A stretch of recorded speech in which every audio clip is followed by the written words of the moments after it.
Everyone, welcome back to our channel. आज मैं आपके साथ डिस्कस करूंगी क्वांटम मैकेनिक्स का एक और टॉपिक जो कि है हाइजेनबर्ग अनसर्टेनिटी प्रिंसिपल। ये जो प्रिंसिपल है उसका कॉन्सेप्ट तो मैं आपको समझाऊंगी ही, लेकिन साथ में इस कॉन्सेप्ट से किस तरीके से हम न्यूमेरिकल सॉल्व कर सकते हैं वो भी आपको बताऊंगी। एंड आपको एक और चीज़ बताना चाहूंगी कि क्वांटम मैकेनिक्स के मैं ऑलरेडी कई सारे टॉपिक्स को आपके साथ डिस्कस कर चुकी हूँ एंड मैंने न्यूमेरिकल भी आपको सॉल्व कराए हैं।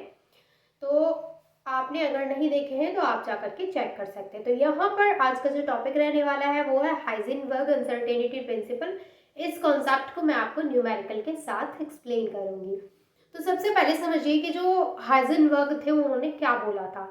तो वर्नर हाइजेनबर्ग बोलते हैं कि अगर आपको किसी भी स्मॉल मूविंग पार्टिकल जैसे माइक्रोस्कोपिक पार्टिकल है, इलेक्ट्रॉन है, प्रोटॉन है, अगर आपको उस पार्टिकल का एक ही टाइम पे पोजीशन एंड मोमेंटम पता करना हो तो ये इम्पॉसिबल है। हाइजेनबर्ग बोलते हैं it is impossible to measure simultaneously position and momentum of the microscopic particle.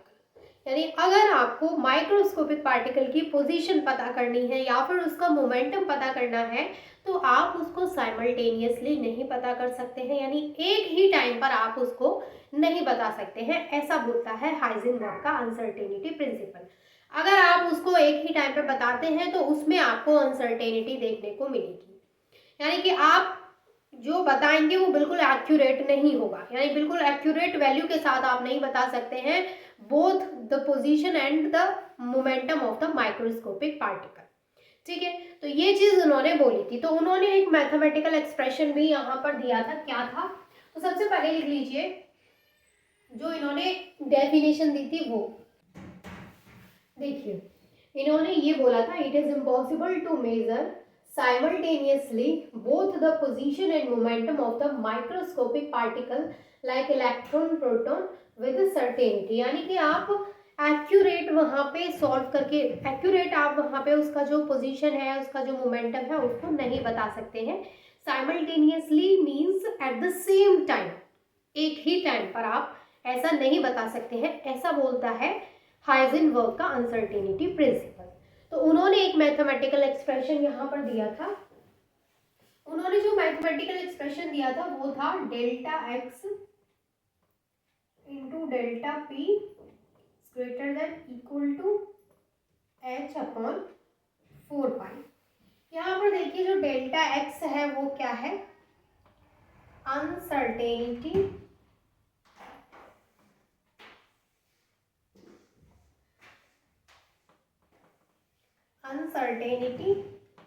In position में जो अनसर्टेनिटी है वो है डेल्टा एक्स।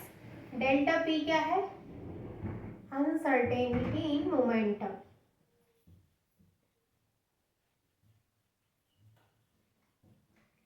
अब देखिए, आपको पता है कि मोमेंटम क्या होता है? Momentum is equal to mass into velocity. तो हमें पता है कि अगर हम इलेक्ट्रॉन की यहाँ पे बात कर रहे हैं तो हम क्या कर सकते हैं? डेल्टा एक्स इंटू, क्योंकि इलेक्ट्रॉन का जो मास होता है वो फिक्स होता है, तो हम यहाँ पे हम कर दिए क्योंकि फिक्स होता है मास को। तो फिर वेलोसिटी हमें निकालनी होती है, तो हम इसको ऐसे भी कर सकते हैं। ठीक है, इस तरीके से भी लिख सकते हैं। अब हम m को और डेल्टा x को दोनों के इधर पहुंचा दें तो इस तरीके से हम इसको ऐसे भी लिख सकते हैं h upon 4 pi delta x m। हम इसको ऐसे भी लिख सकते हैं, यानी जब हम यहाँ पे जो न्यूमेरिकल है उसको सॉल्व करेंगे तो हम इस तरीके से फॉर्मूले को वहाँ पे नोट करेंगे। तो आपको पता है कि h यहाँ पे ब्लैंक कांस्टेंट है और इसकी वैल्यू फिक्स होती है, पाई की वैल्यू भी, और डेल्टा मास भी हमें फिक्स मिलेगा। और यहाँ पर जो डेल्टा एक्स है उसकी वैल्यू हमें वहाँ पे जो पोजीशन है वो दे रखी होगी और हमें वहाँ पे उसकी वेलोसिटी निकालनी होगी। ठीक है, तो ये चीज़ आपको समझ में आई। ये जो है ये आप याद रखिएगा, ये अक्सर इस तरीके से पूछ लिया जाता है। हाइजेनबर्ग का अनसर्टेनिटी प्रिंसिपल, उन्होंने ये मैथमेटिकल एक्सप्रेशन दिया था, इसको हमने शॉर्ट करके ऐसा लिख लिया है, यानी ये लिख लो या ये लिख लो। समझ में आ रहा है कि इससे ही ये बना है, क्योंकि हमें पता है कि मास जो होता है वो मोमेंटम जो होता है वो मास इनटू वेलोसिटी होता है।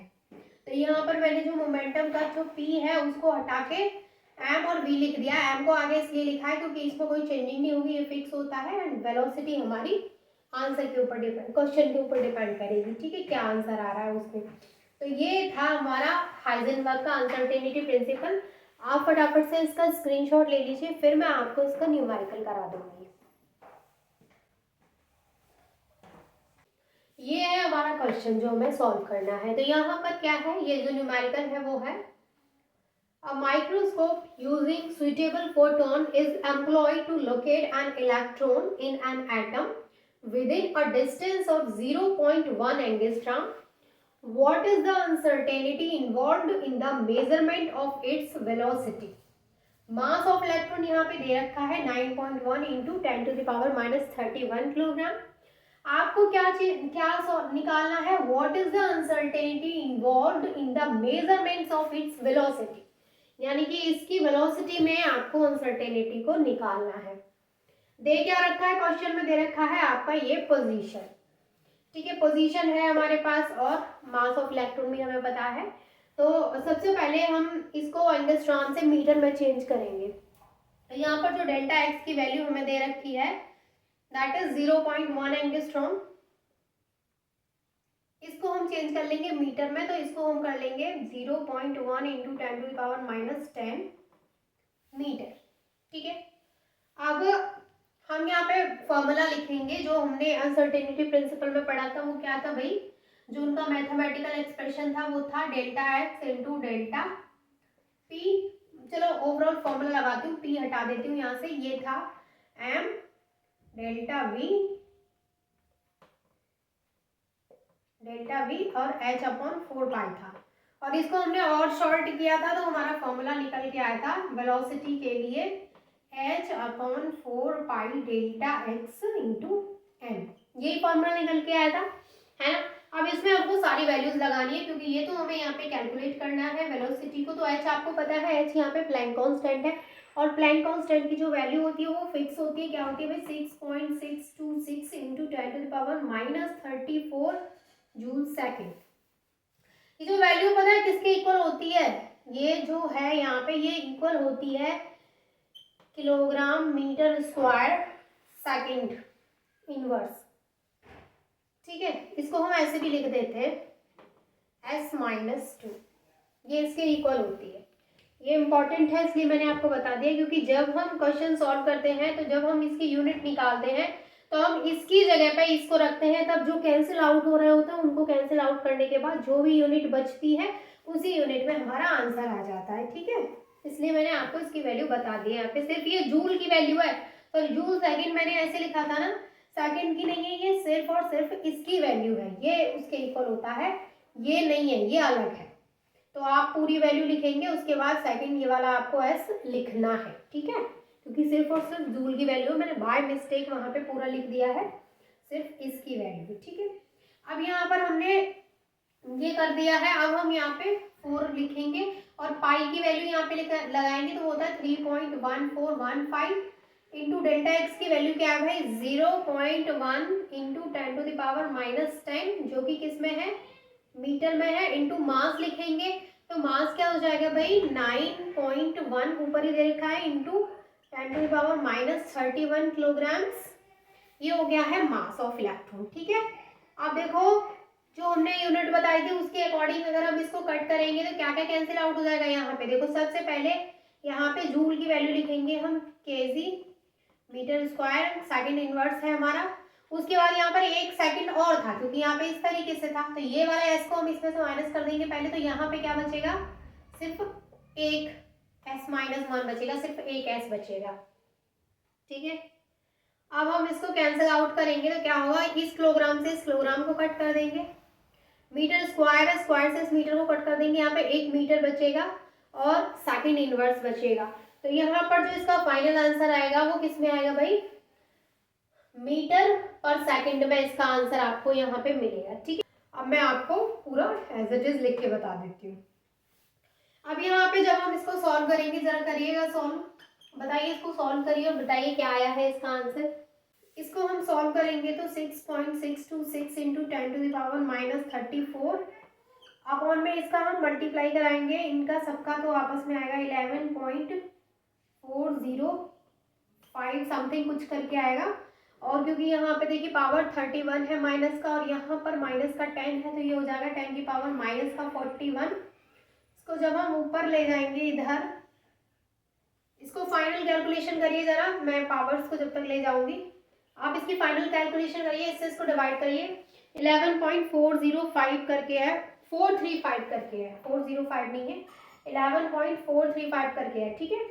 तो यहाँ पर आप इसको जरा कैलकुलेट करेंगे, इसको दोनों को कैलकुलेट करिए, फिर एक फाइनल आंसर आएगा यहाँ पे जो कि होगा 0.579। जो फाइनल आंसर आएगा वो होगा 0.579। अब देखो ये जो पावर है वो किस तरीके से आएगी, माइनस का 34 ये है और माइनस का ये जो ऊपर जाएगा 41, तो यहाँ पर ये हो गया प्लस का, तो यहाँ पर जो वैल्यू आएगी वो आएगी 0.579 इंटू 10 की पावर क्या आएगा भाई 41 माइनस 34 करेंगे तो क्या बचेगा 7 बचेगा, वो भी प्लस का 7 बचेगा, यहाँ पे 7 बचेगा, ठीक है। तो ये जो है हमारा 0.579 और 10 की पावर 7 मीटर पर सेकंड में आंसर आएगा, जो कि मैंने आपको स्टार्टिंग में ही बता दिया था कि इसमें जो आंसर आएगा वो किस यूनिट में आएगा भाई, मीटर पर सेकंड में आएगा। तो ये है आपका आंसर जो कि मीटर पर सेकंड में आया है। और इस तरीके से आप किसी भी जो हाइजेनबर्ग अनसर्टेनिटी प्रिंसिपल है उसको अप्लाई करके आप न्यूमेरिकल को सॉल्व कर सकते हैं, यानी वेलोसिटी को आप इस तरीके से यहाँ पे निकाल सकते हैं।